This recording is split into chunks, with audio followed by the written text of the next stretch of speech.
Hello, नमस्कार. कसे आहात सगळे? मस्त आहात ना? आशा करते तुम्ही सगळे आनंदात असाल. तुम्हा सर्वांचं अगदी मनापासून स्वागत आहे आपल्या चॅनलवरच्या आजच्या या व्हिडिओमध्ये. तर इथे भिंतींवर माझी काय कलाकारी चालू आहे. तर बघा, मी आज काढलेली आहे बाथरूमची डीप क्लिनिंग. बाथरूम स्वच्छ करायला मी घेतलं आणि अगदी अशी डीप क्लिनिंग आज मी काढलेली आहे.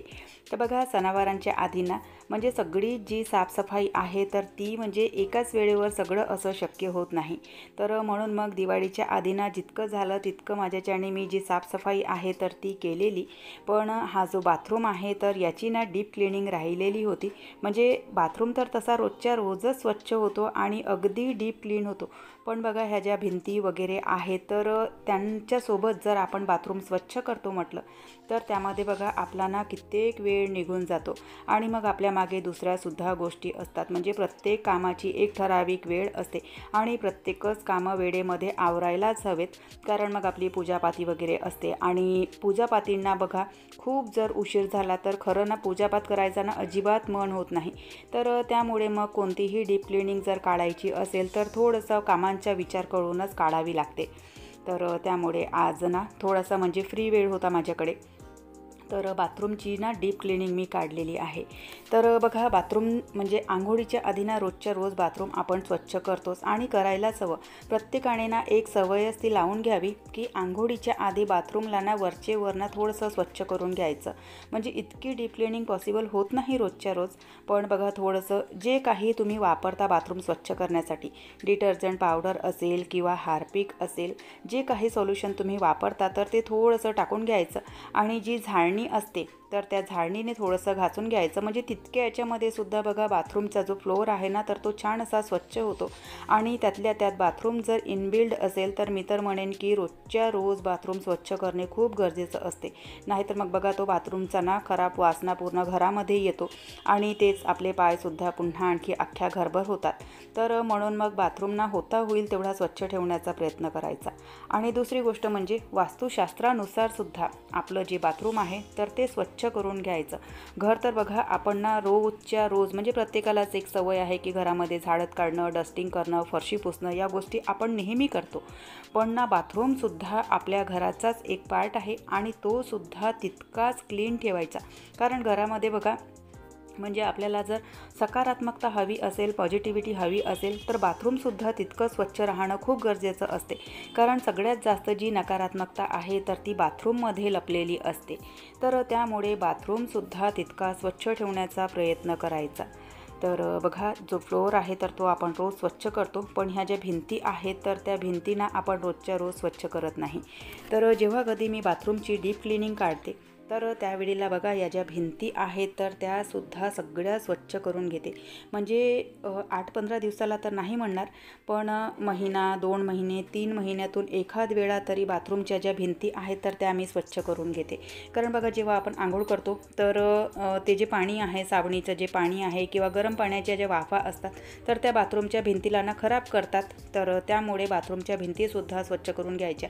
आणि खरं सांगते बघा, जेव्हा आपण बाथरूमच्या भिंती स्वच्छ करतो आणि पाणी टाकतो त्यावेळेला बघा किती घाण त्या भिंतीवरून खाली उतरते. तर बघायला दिसत नाही पण बाथरूमच्या भिंतीसुद्धा घाण होतात. तर म्हणून मग महिन्या 2 महिन्यातून एखाद वेळाना बाथरूमच्या भिंतीसुद्धा स्वच्छ करून घ्यायच्या. त्यानंतर मग बघा खालचा जो फ्लोअर आहे तर तो सुद्धा मी स्वच्छ करायला घेतला. 8 दिवसातून एकदा म्हणजे जे हार्पिक असते, रेड हार्पिक वापरते मी बाथरूम स्वच्छ करण्यासाठी, टॉयलेट स्वच्छ करण्यासाठी ब्ल्यू हार्पिक आणि बाथरूम स्वच्छ करण्यासाठी रेड हार्पिक. तर आठवड्यातून 2दा हार्पिकने स्वच्छ करून घेते आणि रोजच्या रोज मग बघा थोडंसं डिटर्जंट पावडर टाकते आणि त्याच्याने झाडणीने किंवा हा हँडलवाला जो ब्रश आहे तर त्याच्याने म्हणजे रोज आंघोळीच्या आधी मला एक सवय आहे की एक दिवस इकडचा बाथरूम आणि एक दिवस तिकडचा बाथरूम, म्हणजे घरामध्ये 2 बाथरूम आहेत. तर एका दिवसाच्या आड मी म्हणजे रोजच्या रोजच एक दिवस इकडचा बाथरूम आणि एक दिवस तिकडचा बाथरूम, तर असा बाथरूम स्वच्छ करण्याचा माझा नियम आहे. तर बाथरूमची सगळी जी साफसफाई आहे म्हणजे जी डीप क्लिनिंग आहे बाथरूमची तर ती झालेली. आणि एक ते टेन्शन बघा डोक्यातून निघालं की बाथरूमच्या भिंती स्वच्छ करायच्या आहेत म्हणून. कारण कुठेतरी बघा डोक्याच्या एका कोपऱ्यामध्ये ना ते एक जर साफसफाई आपल्याला करायची असेल तर ती गोष्ट कुठेतरी घर करून राहते की हे माझं काम पेंडिंग पडलेलं आहे, हे माझं काम पेंडिंग पडलेलं आहे. आणि ते काम पूर्ण झालं की डोक्यावरचं जे टेन्शन टेन्शन आहे, जे ओझं आहे तर ते हलकं होतं. तर बाथरूम स्वच्छ करण्याची जी माझी टेन्शन होती तर ती दूर झाली. त्यानंतर मग हे जे बघा देवांचे जे कपडे असतात किंवा देवांचे जे भांडे असतात, देवपूजेचे जे भांडे असतात, तर आपल्याला बघा नवीन नवीन भांडे दिसत जातात, नवीन नवीन भांडे मार्केटला येत जातात, नवीन नवीन सामान मार्केटला येत जातं आणि आपण ते घेत जातो. घेणं तेवढं काही हे नाही, पण बघा त्यांना म्हणजे व्यवस्थित ठेवणं, कुठे ठेवायचं, काय ठेवायचं, तर हे एक ना खूप मोठं टेन्शन असतं. आणि माझ्यासोबतही बघा नेहमी तसंच होतं की मी स्वतःसाठी ना कमी वस्तू घेणार, म्हणजे स्वतःसाठी कपडे म्हणा किंवा स्वतःचे जे काही ॲसेसरीज असतात तर त्या मी स्वतःसाठी खूप कमी घेते. पण देवपूजेचे जे सामान आहे, जे मला आवडलं तर ते घेतल्याशिवाय मला काही चैन पडत नाही. आणि एखाद वस्तू समजून जर आवडली तर ती केव्हा घेते आणि केव्हा नाही असं माझं होऊन जातं. तर त्याच्यामध्ये बघा देवपूजेचं ना खूप सारं सामान मी जमा केलेलं.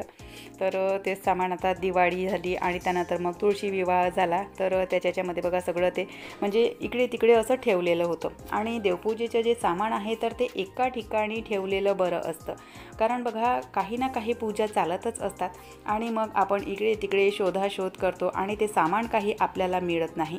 तर म्हणून मग दुपारच्या वेळेला हे जे सामान आहे तर ते सुद्धा मी, म्हणजे सायंकाळची वेळ आहे ही, दुपारची नाही, सॉरी, सायंकाळची वेळ आहे. आणि हा व्हिडिओ बघा, काल जो व्हिडिओ मी तुमच्यासोबत शेअर केला तर त्याच दिवशी हा मी व्हिडिओ शूट केलेला होता. आणि केसांना गजरा बिजरा इथे तुम्हाला लागलेला दिसत असेल.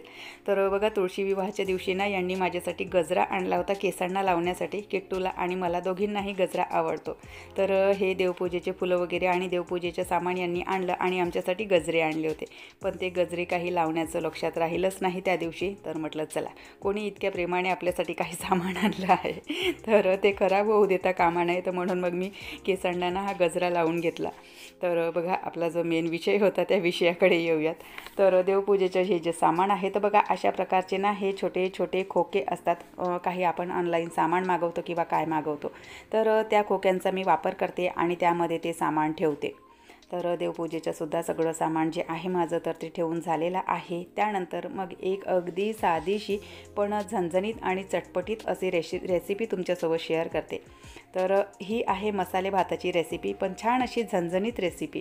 तर त्यासाठी बघा जे काही रिक्वायर्ड साहित्य आहे ते मी कट करून घेतलं आणि त्यानंतर थोड्याशा मिरच्या, थोड्याशा लसूण किरल्या आणि हिरवा सांबार आणि थोडंसं जिरं. मिरच्या थोड्याशा म्हणजे आपल्याला तिखट टाकावं लागणार नाही या हिशोबाने मी मिरच्या घेतलेल्या आहेत. तर मिरच्या, लसूण, सांबार आणि जिरं यांची छान अशी जाडसर बारीक अशी पेस्ट करून घेतली. आणि जे साहित्य मी कट केलेलं होतं, म्हणजे फारसं साहित्य काही होतं नाही. फ्लावर होते, म्हणजे जी आपली काय म्हणतात त्याला फुलगोबी, तर ती होती आणि आलू घातलेले आहेत. या सीझनमध्ये फारसे मटर वगैरे काही येत नाही म्हणून ते काही घरी नव्हते. तर ते छान असे पाण्यातून धुवून घेतले आणि एका याच्यामध्ये त्याचं पाणी निथरण्यासाठी ठेवलं. तेल तापवलं, त्यामध्ये जिरं घातलं आणि त्यानंतर एक मोठी विलायची आणि एक कलमीचा तुकडा, म्हणजे 1-2 मोठी विलायची आणि 1-2 कलमीचे तुकडे, तर ते फोडणीला घातले. त्यानंतर कांदे घातलेले आहेत. कांद्याला छान ब्राऊन रंग आला की त्यानंतर मिरची, लसण आणि हिरवा सांबार याची जी पेस्ट मी बनवलेली होती तर ती पेस्ट घातली. पेस्टला छान असं 1-2 मिनिट परतून घेतलं आणि त्यानंतर मग जे आपले रिक्वायर्ड मसाले असतात, म्हणजे तिखट मला टाकायचं नाही आहे तर मी इथे मीठ घातलेलं आहे, धणेपूड घातली आणि हळद घातलेली आणि हे सुद्धा छान असं परतून घेतलं. थोडासा काळा मसाला घातलेला, मिरचीची पेस्ट बऱ्यापैकी घातलेली होती त्यामुळे मग तिखट काही घातलेलं नाही. आणि हे सगळे मसाले परतले की त्यानंतर टमाटर घातले आणि सोबतच बघा जे साहित्य मी कट केलेलं होतं तर ते घातलं आणि छान त्याला असं परतून घेतलं. अगदी सोपीशी आणि साधीशी ही रेसिपी आहे, पण ना खायला इतकी छान वाटते. म्हणजे या पद्धतीने तुम्ही बनवून बघा, हा मसाले भात खूप छान वाटतो आणि अगदी असा झणझणीत आणि चटपटीत वाटतो. तर सगळे जे मसाले आहेत थोडंसं पाणी टाकून एका वाफेवर शिजवून घ्यायचं. तर हे मसाले बघा अशा प्रकारे ना थोडेसे मी एका वाफेवर शिजवून घेतले आणि त्यानंतर यामध्ये जे धुतलेले तांदूळ आहेत तर ते घालणार आहे. तांदूळ मी आधीच धुवून ठेवलेले होते, म्हणजे खूप वेळेच्या आधी तांदूळ धुवून ठेवायचे नाही, कारण त्याचा ना तुकडा पडायला लागतो. मग मसाले भात बनवण्यासाठी मी आपला जो साधा तांदूळ असतो तर त्याच तांदळाचा वापर करते. तर तांदूळसुद्धा मसाल्यासोबत छान असे परतून घेतले आणि त्यानंतर त्यामध्ये ना 2 चमचे दही घातलं. दह्यामुळे भाताला स्वादही छान येतो, भातसुद्धा छान असा सुटसुटीत अगदी मोकळासूत भात होतो. तर त्यामुळे थोडंसं दही घालायचं आणि यामध्ये जे आपण पाणी घालतो तर ते गरम पाणी घालायचं. तर अगदी मस्त झणझणीत असा मसाले भात बनवून तयार होतो. तर चला, आजचा जो व्हिडिओ आहे तो मी इथेच संपवते. आशा करते तुम्हाला आवडला असेल. व्हिडिओ कुठे जरी आवडला असेल तर लाईक करा, चॅनलवर पहिल्यांदा आले असाल तर सबस्क्राईब करा, बेल आयकॉनसुद्धा क्लिक करा, जेणेकरून येणाऱ्या व्हिडिओचं नोटिफिकेशन असंच मिळत राहील. व्हिडिओ कसे वाटतात कमेंट करून सांगत चला. बाय. हर हर महादेव.